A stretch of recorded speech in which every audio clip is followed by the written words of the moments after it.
Assalamu alaikum. Tregon dhe thot njëri prej hoxhallarëve, të cilët kujdesen për kurset e memorizimit të haditheve të profetit alayhis salam, i thot, vjen njëherë një djalosh 9 vjeçar dhe thot kam dëshirë të mësoj Sahihun e Buhariut dhe Sahihun e Muslimit, që janë 2 librat më të saktë pas Kur'anit. Thot, i thash, shiko, ka kushte para se ta fillosh këtë kurs. Dhe kushti është se ta kesh memorizuar Kur'anin. Tha jam i gatshëm të më bësh provim. Ky djalë thot tani është duke mësuar 2 librat, Sahihun e Buharit dhe Muslimit.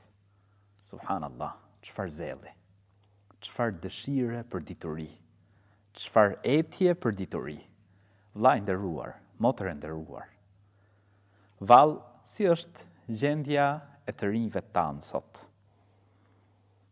A nuk vlen ky djalosh që të merret për shembull? Vallë, çfarë mësojnë fëmijët e tu? Unë e këshilloj çdo njërin që të kujdeset për fëmijët, të mundohet t'u mësoj atyre fjalën e Allahut, Kur'anin, dhe të kujdeset të kenë një program edhe për hadithet e profetit sallallahu alaihi wasallam.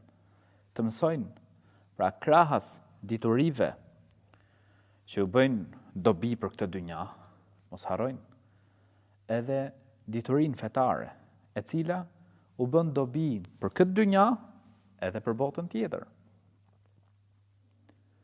Ua mundëson atyre pra që edhe në ato diturit e ndryshme të cilat i bëjnë dobi në këtë dynja, ua mundëson atyre që nëse mësojnë fejnë Allahut lartësuar, të vlej ajo dituri edhe për botën tjetër. Sepse nëse një mjek ose një student i cili studion mjekësinë,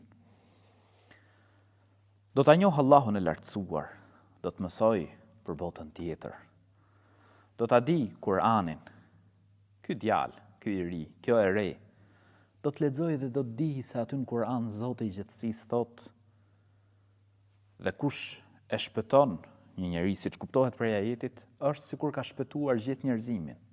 Atëherë, këtë mision, mjekësinë pra, ky nuk e konsideron punë, pra që ka këmbim pas saj, por e merr si mision, që thot unë do t'i ndihmoj njerëzit, unë do të mundohem t'i shpëtoj ata dhe shpërblehem tek Allahu i lartësuar sikur kam shpëtuar gjithë njerëzimin, pra nëse shpëtoj një njeri, sikur kam shpëtuar gjithë njerëzimin.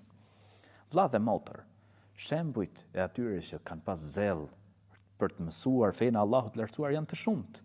Për shembull, unë do të përmend njërin prej dietarëve të mëdhej, siç njihet ndryshe, imami i shpjeguesve të Kur'anit, Ibn Jarir at-Taberi, Zoti e mëshiroft. E ka memorizuar Kur'anin në moshën 7 vjeçare dhe ka dalë me pri si imam kur ishte 8 vjeç.